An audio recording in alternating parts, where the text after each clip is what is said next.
Hamın salam əziz dostlar, xoş gördük sizləri. Bugündən etibarən biz məntiqin 5 məntiqi fənninə keçid edirik. Artıq məntiqin, yəni maddə məntiqdən danışacağıq. Bundan əvvəl də qeyd etmişdik ki, bəzi məntiqçilərə görə məntiq elmi iki hissədən ibarətdir, iki tərəfdən belə deyək danışır. Məntiqin bir tərəfi formal məntiqdir, digər tərəf isə maddə məntiq. Yəni hər iki tərəfə məntiq toxunur.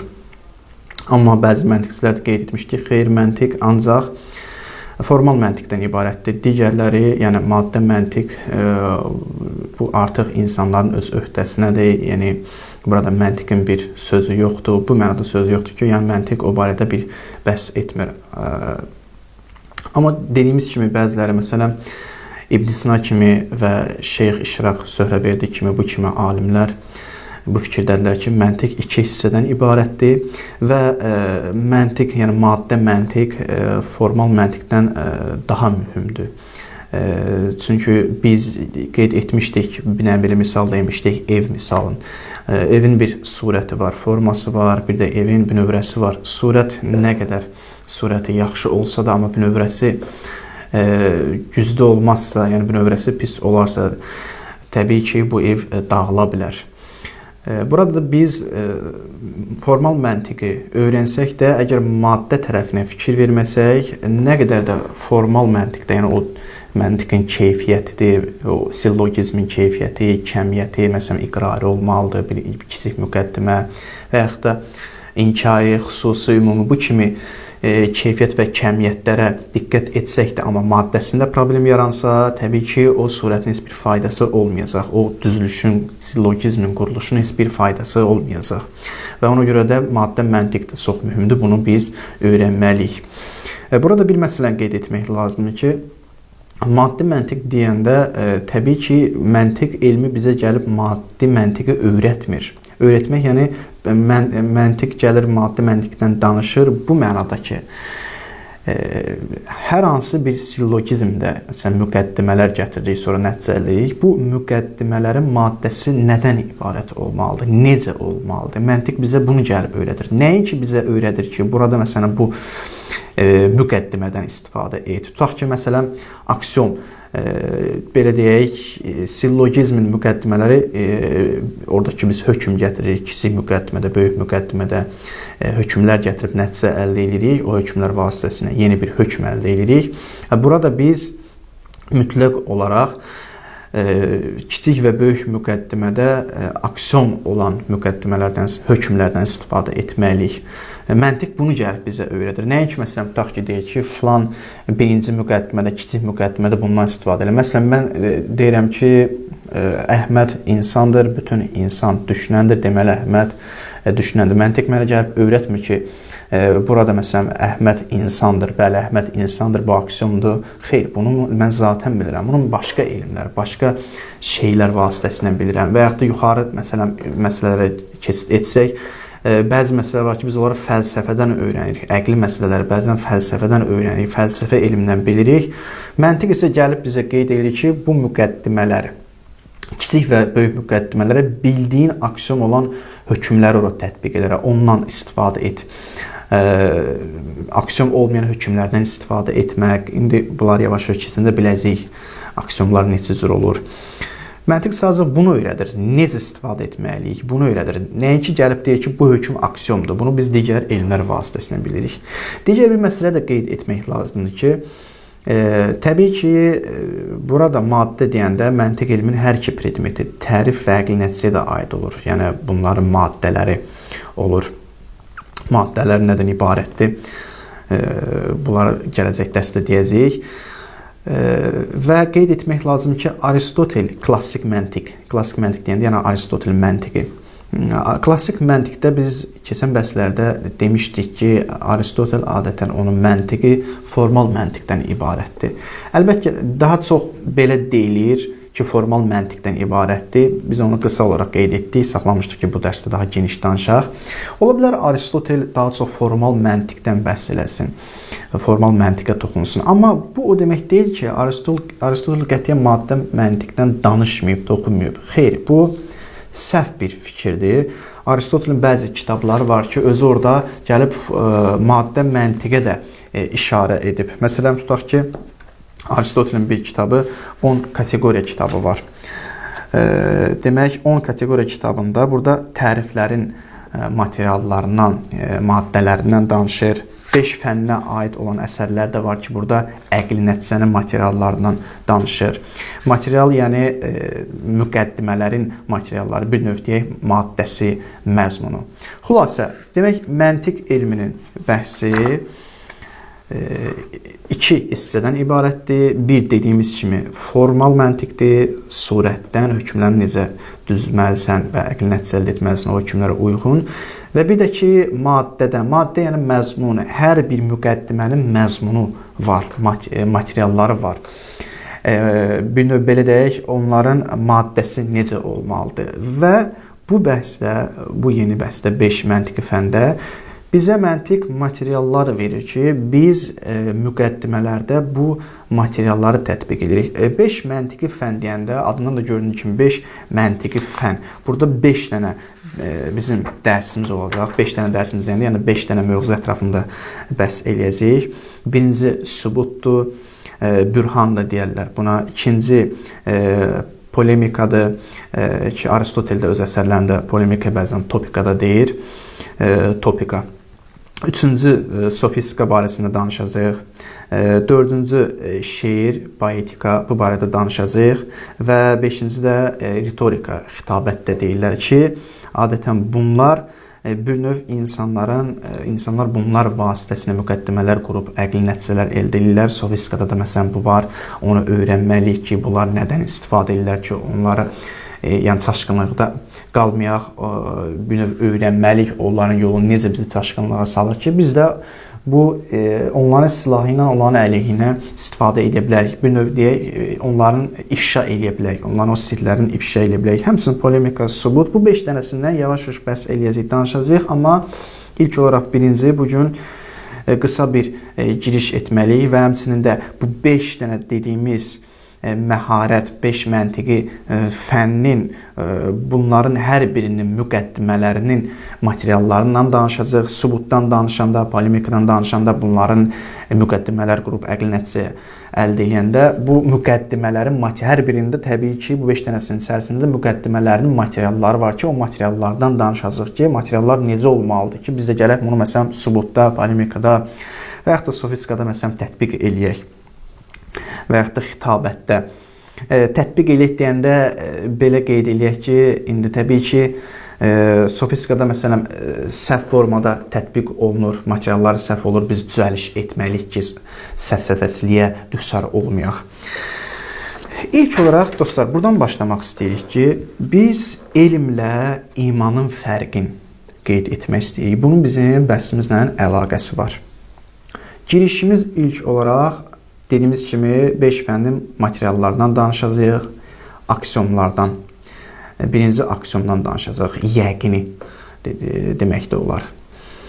Elmlə imanın fərqi. Bu da buradan başlayır. Elmlə imanın fərqini birinci ayırd etməliyik. Və bizim bəhsimiz də təbii ki, hökm, təsdiqdən başlayacaq. Biz məntiqin ikinci hissəsi olan, ikinci predmet olan əqli nəticələrdən danışdıq və adətən dedik ki, o hökmlədi iki sözün arasında iki nisbət yaranarsa, məsələn, maşın qaradır, artıq nisbət yaranır, bir hökm ortaya çıxır. Təsdiq də dedik buna. Və bu təsdiqin materialları, müqəddimələrin materialları nədən ibarət olmalıdır? Təsdiqdə əsas olan şeylər nədir? Təsdiq deyiləndə, yəni bunlardan bəhs edəcəyik. Təsdiqlə, iman deyəndə təsdiq də nəzərdə tutulur və yaxud da təsdiq, iman eyni şeydir. İman və təsdiq. İmanla elmin fərqi nədir və yaxud da təsdiqlə elmin fərqi nədir? Bunu danışacağıq. Məsələn, biz deyəndə belə bir dənə hökm quraq, qəziyyə bir dənə belə gətirək. Deyirik ki, Allahın varlığına iman gətirmək vacibdir və yaxud da Peyğəmbərin risalətinə iman gətirmək vacibdir. Bax, burada iman nə deməkdir? İman yəni elm deməkdir burada. Allahın varlığına iman gətirmək vacibdir. Yəni nə? Elm yəni bilgi deməkdir. Bu mənada ki, yəni Allahın varlığını bilməlisən. Bu bilgi ilə elmdən, imanın fərqi nədən ibarətdir? Quranda ayə var. Demək, burada işarə eləyir elmdən imanın fərqin. Quranda qeyd olunur ki, Nəml surəsinin 14-cü ayəsində qeyd olunur ki, وَجَاحَدُوا بِهَا وَاسْتَيْقَنَتْهَا أَنْفُسُهُمْ ظُلْمًا وَعُلُوًّا فَانْظُرُوا كَيْفَ كَانَ عَاقِبَةُ الْمُفْسِدِينَ. Qeyd olunur ki, biz möcüzələrimizin həqiqiliyinə, bizim möcüzələrimizin həqiqiliyinə, doğru olmasına möhkəm əmin olduqları halda haqsız yerə təkəbbürlük etdilər və bizim möcüzələrimizi qəbul etmədilər, ondan üz döndərdilər və fitnə fəsad törədənlərin axırı gör necə olacaq və yaxud gör necə oldu. Burada qeyd olunur ki, demək, Allah möcüzəsini göstərir və insanlar, müşriklər bu möcüzəni görürlər. Burada qeyd olunur ki, möhkəm əmin olduqları halda inkar etdilər. Diqqət edək, bu ayədə möhkəm əmin olduqları halda qeyd olunur. Burada əslində bilməkdən söhbət gedir. Yəni, elmdən söhbət gedir. Elmləri var, bilirlər ki, bu möcüzədir. Amma imanları, o möcüzəni, iman gətirmirlər o möcüzəyə və yaxud da təsdiq etmirlər. Elmin mərkəzi burada ağıldır. Yəni, ağılla bunlar görürlər ki, bəli, bu möcüzədir. Ağıl gəlib təsdiqləyir ki, bu möcüzədir. Bəzən elə məsələlər var ki, bizim ağlımız gəlib təsdiqləyir, elmimiz var. Bilirik onu, ağılla hesab kitab edirik ki, bəli, bu düzdür. Elmin mərkəzi ona görə deyilər ağıldır. Amma buna imanımız yoxdur, təsdiq etmirik. Təsdiqin mərkəzdə və yaxud imanın mərkəzdə qəlbdir. Yəni, insan qəlbən bunu təsdiqləməlidir. Burada təsir olmalı. Əgər mən bəzi şeylər var ki, mən onu bilirəm, ona elmim var, amma onu bilməkdən mənə heç bir təsir gəlmir. Heç bir təsiri yoxdur. Mənim həyatıma məsələn təsir qoymur. Amma bilməkdən əlavə mənim ona imanım olarsa, təsdiq edərəmsə, o nəsnənin mənə təsiri olacaq. Mən ona qəlbən inanıram və mənim ona təsirim olacaq. Onun mənə daha doğrusu təsiri olacaq. Elmlə iman fərqli şeylərdir. Adam var, elmlidir, bilir, amma bildiyi şeyə imanı yox, təsdiq etmir. Çünki əgər təsdiq etsə, bildiyi şey ona təsir etməlidir. Həyatında, məsələn, həyatına fərqlilik gətirməlidir. Və yaxud da başqa, məsələn, ayədə qeyd olunur ki, yetimin malını yemək haramdır. Biz bilirik ki, məsələn, yetimin malını yemək haramdır və bildirir ki, kim yetimin malını yeyərsə, onun qarnında od olar. Yəni, qiyamətdə onun təzahürü onun qarnında od olmaqdır. Sanki o odu yeyir. Bunu bilirik. Adam var, bilir, Qurana inanır, bilir ki, bəli, kim yetimin malını yesə, bunun ontoloji təsiri gəlib bu olacaq ki, insanın od yeməsinə səbəb olacaq. Təzahürü budur. Bu əməlin qiyamətdə məsələn təcəssümü budur. Amma yenə də oğurluq edir, yetimin malını yeyir, oğurluyur. Səbəb nədir? Çünki təsdiq etməyib, çünki imanı yoxdur. Əgər imanı olsaydı ona təsir edərdi, həyatına, əməlinə təsir edərdi və oğurluq etməzdi. Onun üçün burada imanla elmin tamamilə fərqi var. Elm əql mərkəzlidir, ağıl inanır, ağıl qəbul eləyir, hesab kitab eləyir, amma iman dedikdə artıq qəlbədir. İman yəni qəlb mərkəzlidir. İmanın mərkəzi qəlbdir. Qəlblə qəbul edirik və bizə təsir olur əməlimizə. Elm, bir insanın elmi olarsa, bilgisi olarsa, amma imanı olmazsa, o bildiyini təsdiqləməzsə, təbii ki, bunun heç bir faydası olmaz heç bir zaman. Buna görə də dostlar, bunu dedikdən sonra, bu bizim üçün aydın olandan sonra bir neçə məsələni qeyd etməliyik. Bundan ibarətdir ki, bu bir neçə məsələdən birincisi bundan ibarətdir ki, əqli nəticələrin ki, biz əqli nəticə gəlib çatırıq, əqli nəticələrin materialları təsdiqdir. Yəni, imandır, elm deyil. İnsan inandığı bir şeyə hər hansı bir əqli nəticə gəlirsə, mütləq olaraq onu təsdiq də etməlidir. Yəni, ona imanı da olmalıdır. necədir? Elmdə sadəcə olaraq subyektlə predikat arasında rabitə bildirilir. Yəni məsələn tutaq ki, belə götürək, Allah vardır. Allah vardır deyəndə mən sadəcə bilirəm ki, Allah mövcuddur. Bu mövcudla Allah arasında, subyektlə predikat arasında bir rabitə var. Burada mövcud deyilən bir anlayış Allaha nisbət verilir. Bunu bilirəm, əqlim məsələn bunu qəbul edir, amma elmim var, bilirəm, amma mənim buna imanım yoxdur, təsdiq etmirəm. Yəni necə? Yəni bu gəlib mənim həyatıma təsir etmir. Allahın varlığı mənim həyatıma təsir etmir. Mən sanki onu təsdiq etmirəm. Mən Allaha qarşı çıxıram, Allahın dediklərinə, buyruqlarına məsələn qulaq asmıram. Bunun heç bir insana təsiri olmur. Amma iman gətirsə insan təsdiq də etsə, insanda burada nəfs və məzmun və yaxud da hər hansı məlum olan qəziyyənin arasında rabitə olur. Nəfslə təbii ki. İnsan artıq nəfslə, ruhu ilə bir qəziyyəni, Allah vardır qəziyyəsinə, insanın nəfsi ilə, qəlbinin onun arasında rabitə olur və insanın həyatına bu gəlib təsir edir. Bu cəhətdən biz burada təsdiq deyəndə biz gəlib əqli nəticə materiallarından danışanda mütləq olaraq burada sırf məsələn Allah vardır kimi qəziyyələrdə bu bir nəticə gəlib çatırıq, müqəddimələr qurub bir nəticə gəlib çatırıq. O nəticə belə deyək, bizim onu təsdiq edirik. Onu biz qəlbən də təsdiq etməliyik. Ona inanmalıyıq. Doğrudan da o bizə təsir etməlidir. İnancımız olmalıdır ona. İkinci məsələ bundan ibarətdir ki,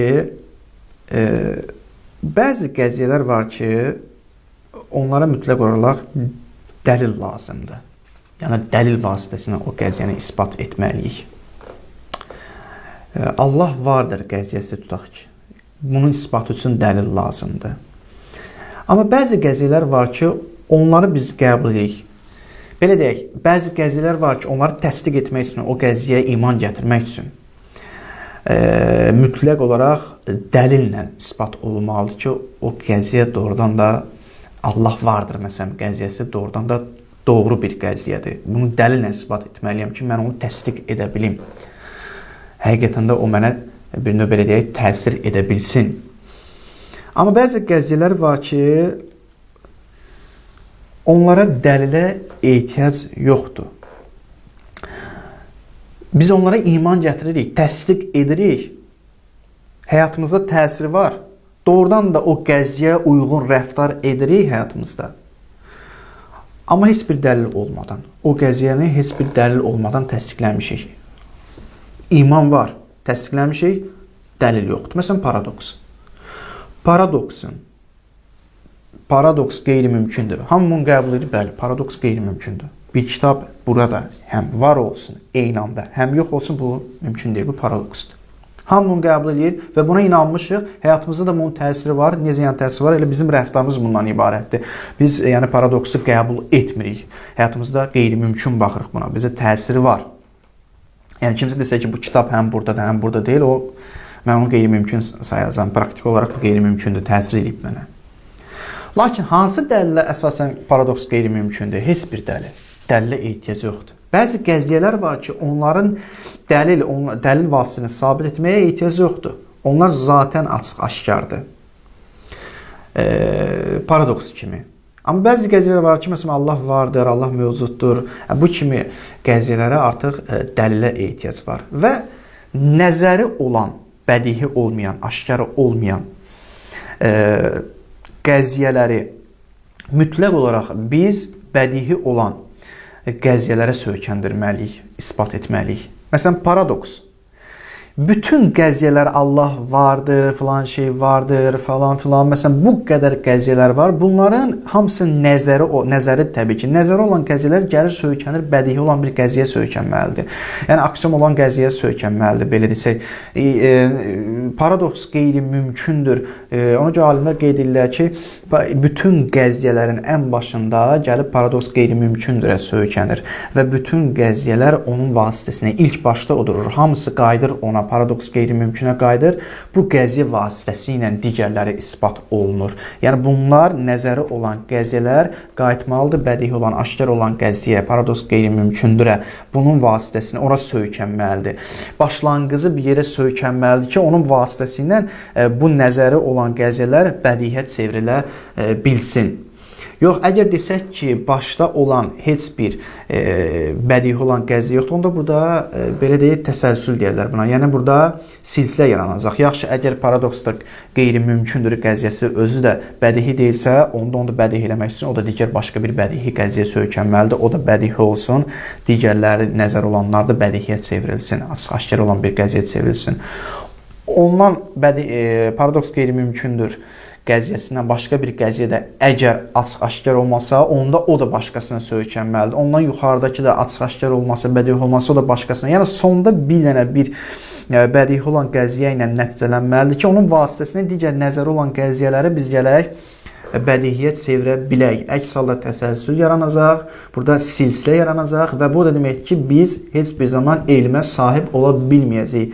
Yəni bizim heç bir şeydən məlumatımız ola bilməz. Halbuki biz qəbul edirik ki, bəzi şeyləri bilirik. Yəni bilgi gedib söykənir bədii bir şey, onun vasitəsilə bilgi biz məhsul olan bir şeyə məlumat çeviririk. Əks halda elə olmasa, onda bizim bildiyimiz şeylərin hamısı nəzəri olan şeylərə çevriləcək. Çünki başda olan bədii bir aşkar olan bir qəziyyə yoxdur ki, bütün nəzərləri ora qaytaraq. Bu demək ki, bütün hər şey bizim üçün nəzər olacaq. Yəni bizim yəqin bildiyimiz aksiyon olan bir şey olmayacaq. O demək ki, biz elmə sahib deyil, bilgiyə sahib olmayacaq. Ona görə bu qeyri-mümkün olan bir şeydir. Demək dostlar, burada bizim dərsimiz giriş olaraq, burada ikinci məsələ idi, bunu dedik. Biz gələcəyik burada aksiyonlardan danışacağıq. Aksiyonlar neçə növdür, bu haqda danışacağıq. Gəldik indi isə aksiyon məsələsinə. Aksiyon nə deməkdir? Və yaxud da yəqin nə demək? Biz dedik ki, yəqinimiz olmalı, bir qəziyyəni təsdiq etməliyik. Bir qəziyyə yəqin olması üçün, ona iman gətirmək üçün, onu təsdiq etmək üçün bir qəziyyə mütləq olaraq yəqin səviyyədə olmalıdır. Əgər yəqin səviyyədə olmasa, dediyimiz kimi ona bizim inanmamız olmaz. Yəqinlərin də Aristotelin məntiqində də qeyd olunur ki, Aristotelə görə Aristotelin məntiqində yəqinin və yaxud da aksiyomun bir neçə şərt var. Əsasən 4 dənə şərt var. Bir qəziyyə yəqinə çevrilməsi üçün 4 dənə şərti var. Yəqin ilk olaraq qeyd edək ki, aksiyon 2 hissəyə bölünür. Bəzi aksiyonlar var ki, ümumi aksiyondur. Ümumi deməyək, ümumi mənada olan aksiyonlardır. Bəzi aksiyonlar var ki, xüsusi mənada olan aksiyonlardır. Xüsusi mənada aksiyonları birinci qeyd edək, ondan sonra ümumi mənada olan aksiyonları qeyd edək. Xüsusi mənada olan aksiyonlar o aksiyonlardır ki, demək, biz bir dənə hökm məsələn götürürük. Tutaq ki, deyirik ki, Allah mövcuddur. İndi bu Allah mövcuddur. Yəqini bir qəziyyədir, yoxsa yox. Bir də bunu qeyd edeyim dostlar. Aksiyon məsələsinin yəqindən bəzən səhv düşə bilər. Bunu biz düşünürəm ayırt etməliyik. Aksiyon deyəndə ola bilsin, məsələn, mən istifadə edəndə burada yəqin mənada istifadə edirəm. Aksiyon sanki bizim üçün açıq-aşkardır, hamının qəbul etdiyi bir şey kimi hesab olunur. Amma sırf da bunu bu mənada götürməməliyik. Məncə düşünürəm ki, bunu ayırt etmək lazımdır. Aksiyon bəli, ola bilsin hamının qəbul etdiyi bir şeydir. 2 üstə gəlir 2 eləyir 4 aksiyondur. Amma bəzi şeylər var ki, aksiyon deyil, sadəcə olaraq bizim ona bəzi yəqinimiz var. Yəqin yəni necə? Biz dəlillərlə isbat edirik, yəqinə çatırırıq, ona inanırıq və onu təsdiq edirik. Yəni bəs fərqləndirmək lazımdır. Mümkündür ki, kimsə üçün bir şey aksiyon olsun. Belə deyək, aksiyon deyəndə hamı üçün aksiyon olsun, hamı üçün aydın olsun. Amma yəqin də elə deyil. Bəzisi yəqinə çatsın, bəzi insanlar yəqinə çatmasın. Bu fərqli cəhətlərini qeyd etmək lazımdır. Amma aksiyon elə yəqin kimi də götürsək, belə də deyə bilərik ki, aksiyon bəzən ola bilsin ki, kimisi üçün bir şey aksiyondur. Bəli, bu da ola bilər. kimisə üçün 2 + 2 4 eləyir məsələsi kimi deyil. Bəzi məsələlər kimisə üçün aksiom ola bilər, bəziləri üçün aksiom olmaya bilər. Məsələn, elmi bir məsələdə, fəlsəfi hansı bir məsələdə alimlər üçün, filosoflar üçün bir məsələ tutaq ki, aksiomdur. Bu aydın məsələdir, məsələn, aksiomdur. Amma təbii ki, filosof olmayan, fəlsəfəçi olmayan şəxs üçün aksiom olmayacaq, gərək dəlillə isbat eləyəsən. Deməli, o mütəxəssislər üçün aksiom hesab oluna bilir. Yəni bu cəhətdən, bu tərəfdən də götürə bilərik. Ona görə iki aksiomu biraz ayırmalıyıq. Əgər hamının qəbul etdiyi deyirsənsə, onda o yəqindən düzgün deyil. Amma aksiom deyəndə elə yəqin mənasında deyirsənsə, bu mənada ki, aksiom yəni ola bilsin ki, bir nəfər üçün aksiomdur filan məsələ, hər hansı bir məsələ, amma digər üçün aksiom deyil. Dediyim bu fəlsəfə misalında, yəni fəlsəfəçilər üçün məsələn hər hansı bir məsələ, fəlsəfi məsələ aksiom ola bilər. Amma fəlsəfə ilə məşğul olmayan, filosof olmayan bir şəxs üçün aksiom olmaya bilər. Ona gərək dəlillərlə isbat edəsən. Yəni bu şeyi aid etmək lazımdır. Ona görə də dostlar, bir şeyin aksiom olması üçün, yəqin mənada, aksiom olması üçün, aksiomun, məsələn, Allah mövcuddur deyəndə, Aristotelin məntiqində 4 dənə deyir ki, sütunu var. Yəni, bu 4 dənə sütun olmalı ki, biz deyə bilərik ki, filan qəziyyə, Allah mövcuddur qəziyyəsi yəqinidir, aksiomdur. O da nədir? Birinci budur ki, Allah mövcuddur. Xatırladaq ki, Allah subyekt, mövcud predikat və şəkilsi, xəbər şəkilsi qeyd etmişdi ki, yəni subyektlə predikat arasında rabitə yaradır, yəni bağlayıcıdır. Hökmün bir növ belə deyək, keyfiyyətini bildirən, iqrari keyfiyyətini bildirir. Burada Allah mövcuddur deyəndə birinci şərt budur ki, 4 dənə sütunu var. Birinci sütun budur ki, predikat subyektə nisbəti yəqin olmalıdır. Yəni, sən burada predikatı subyektə nisbət verirsənsə, yəqin bilməlisən ki, elədir. Allah mövcuddur. Mövcudu Allaha nisbət verirsə, yəqin bilməli ki, doğrudan da Allah mövcuddur və bu mövcudluq Allaha nisbət verilə bilər. Şəkkin olmamalıdır, zənnin olmamalıdır, ehtimal edirəm. Yox, %100 bilməlisən, yəqin bilməlisən. Mən yəqin bilirəm, bəli, %100 bu belədir. Mövcud olan bir məfhuma Allaha nisbət verə bilərik və bu düzgündür. Amma elə şeylər var ki, məsələn, tutaq ki, deyirik ki, at insandır deyəndə, insan heç zaman ona nisbət verilə bilməz. Yəni, burada yəqin yoxdur. Burada Allah mövcuddur deyəndə birinci sütun budur ki, predikat subyektə nisbət veriləndə yəqini bilməlisən. Yəni, yəqini bilməlisən ki, bəli, doğrudan da bu şeyi, bu predikatı biz subyektə nisbət verə bilərik və elədir, nisbət verilir. %100 bunu bilirəm. İkinci şərt də budur ki, predikat subyektdən ayrıla bilməsin. Yəni, biz deyəndə Allah mövcuddur. Bu mövcudu ki, Allaha nisbət verdik, heç zaman bu mövcudluq Allahdan ayrıla bilməz. Yəni, mövcudluq Allahdan heç zaman ayrılmayacaq. Daim məsələn mövcud olacaq. Amma elə şeylər var ki, elə qəziyyələr var ki, orada predikat biz bilirik ki, yəqin bilmirik. Belə deyək, yəqin bilmirik ki, ayrıla bilər. Yəni, ayrılmaz. Xeyr, biz əksinə bilirik ki, ayrıla bilər. Məsələn, tutaq ki, deyirik ki, Əhməd oturmuşdur. Oturmaq Əhmədə nisbət verilir. Predikatdır, subyektə nisbət verilir.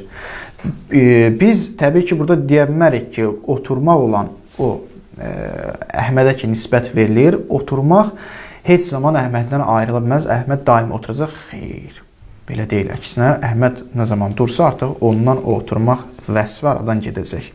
Amma məsələn, 2 + 2 eləyir 4. Burada artıq 2 + 2 eləyir 4 deyəndə, bəli, mütləq olaraq 4 eləyəcək. Heç zaman burada predikat subyektdən ayrıla bilməz. Nə vaxtsa məsələn 2 + 2 gəlib 5 eləyə bilər. Xeyr, belə deyil. Ona görə də Allah mövcuddur deyəndə mütləq olaraq biz bilməliyik ki, bu mövcudluq Allaha nisbət verilir və ayrıla da bilməz heç bir zaman. Bu ikinci sütun. Deməli, birinci sütun. Yəqin bilməliyik ki, predikat subyektə nisbət verilə bilir. Və ikinci sütun bu idi ki, predikat subyektdən heç zaman ayrıla bilməz. Ayrılmayacaq da. Üçüncü və dördüncü sütun isə budur ki, əvvəlcə dediyimiz birinci, ikinci sütuna yəqinimiz olsun. Yəni nə deməkdir bu? Birincidə biz nə dedik? Biz bilirik ki, predikat subyektdən nisbət verilir və yəqin bilirik bunu. Mövcud Allaha nisbət verilir. İkinci bu idi ki, predikat subyektdən heç zaman ayrıla bilməz. Mövcudluq Allahdan heç zaman ayrıla bilməz. Üçüncü və dördüncü budur ki, indi təzədən birinci ilə ikinciyə yəqinimiz olmalıdır. Üçüncü budur ki, sənin o birinci ki dedin. Üçüncü sütun budur. O ki, birinci dedin ki, predikat subyektə nisbət verilə bilər. Yəqin bilirsən, o yəqin və də bir dənə yəqin olmalıdır. Yəqin və yəqin olmalı ki, doğrudan da bəli, bu buna nisbət verilə bilər. Dördüncü isə, indi ikinci nə dedik ki, predikat subyektdən ayrıla bilməz, mövcudluq Allahdan ayrıla bilməz. Bunu yəqin bilirsən, indi o yəqin bilməyivə də bir dənə yəqin olmalıdır. Yəni, yəqin bilməlisən ki, bəli, doğrudan da ayrıla bilməz.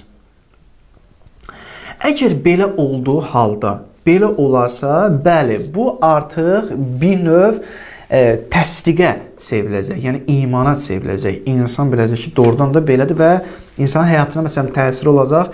O belə də o qəziyyəyə uyğun, o qəziyyəni real hesab edəcək, o qəziyyəyə uyğun rəftar eləyəcək. Təkcə bilməklə deyil, bilməklə kifayətlənmir. Təsdiq də var orada, iman da var orada.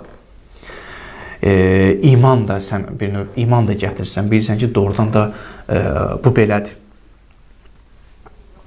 Bu xüsusi yəqin oldu dostlar. Xüsusi və yaxud aksiyon deyək. Bir də var ki, ümumi yəqin.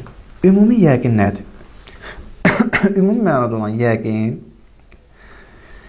bəzən təqlid üzərindən ola bilər. Bəzən dəlil üzərində ola bilər.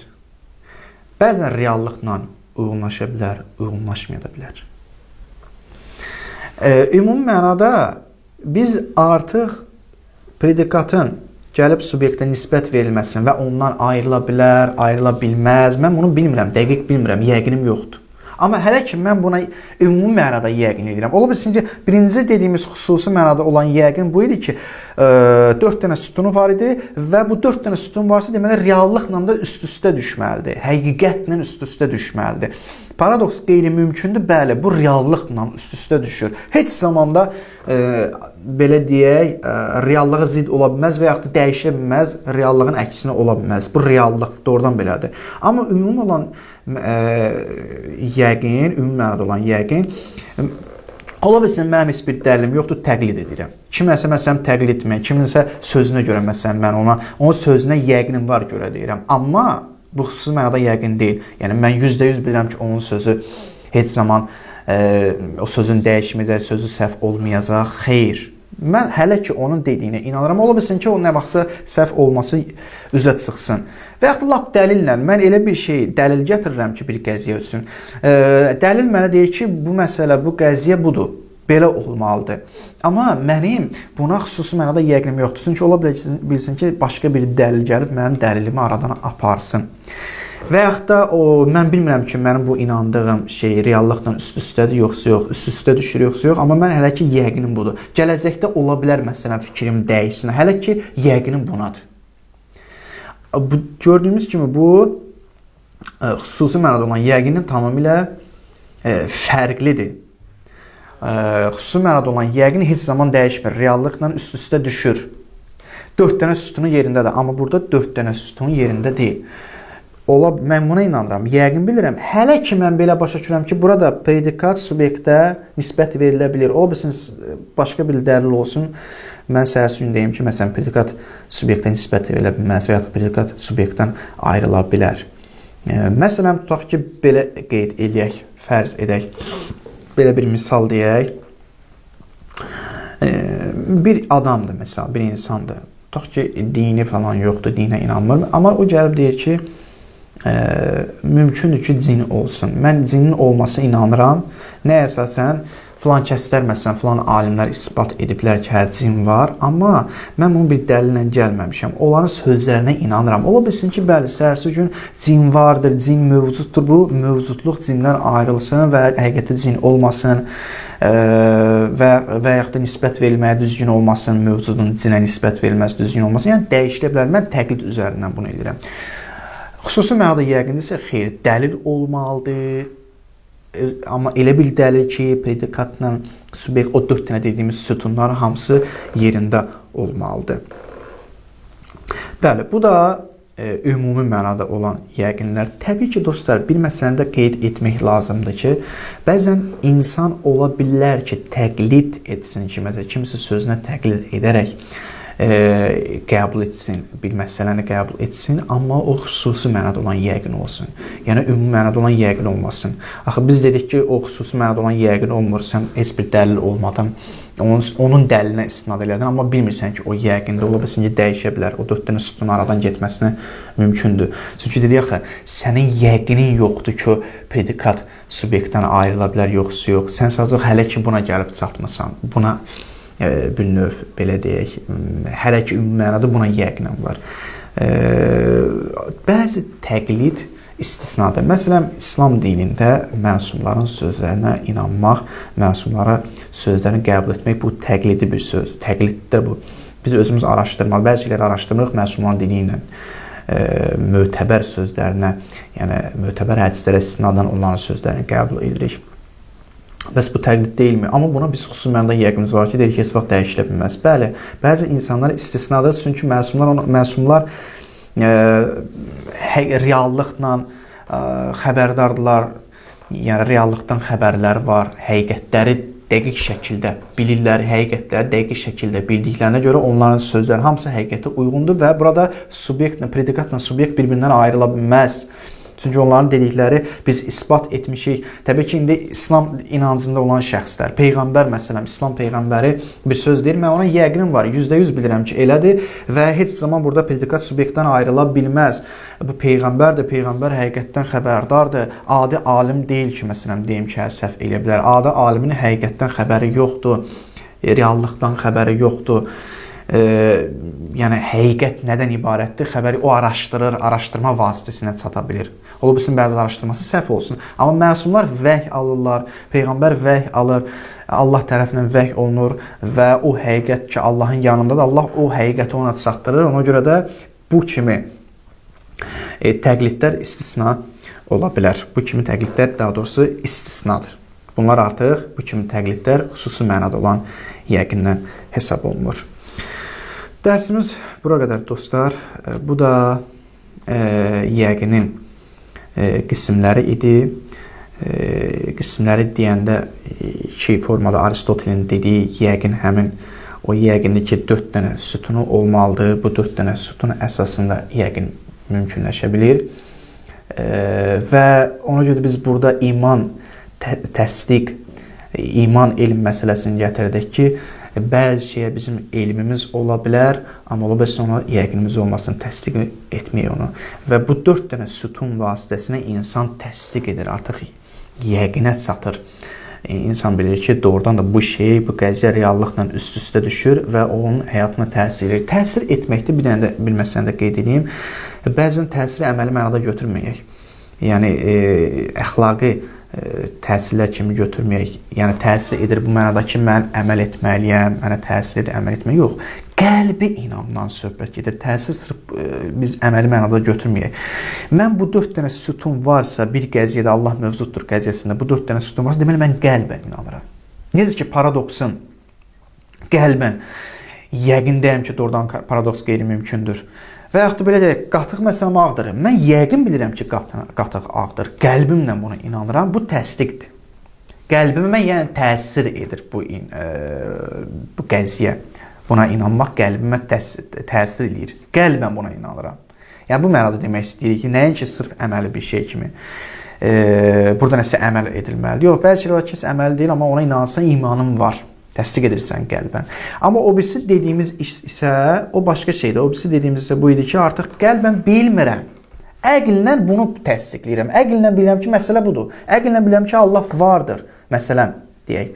Amma ola bilsin ki, bəzi dəlillər möhkəm dəlillər olsun ki, o əqlimi başqa əqli dəlillər olsun ki, Allahın varlığını məsələn inkar edeyim. Məsələn deyirəm.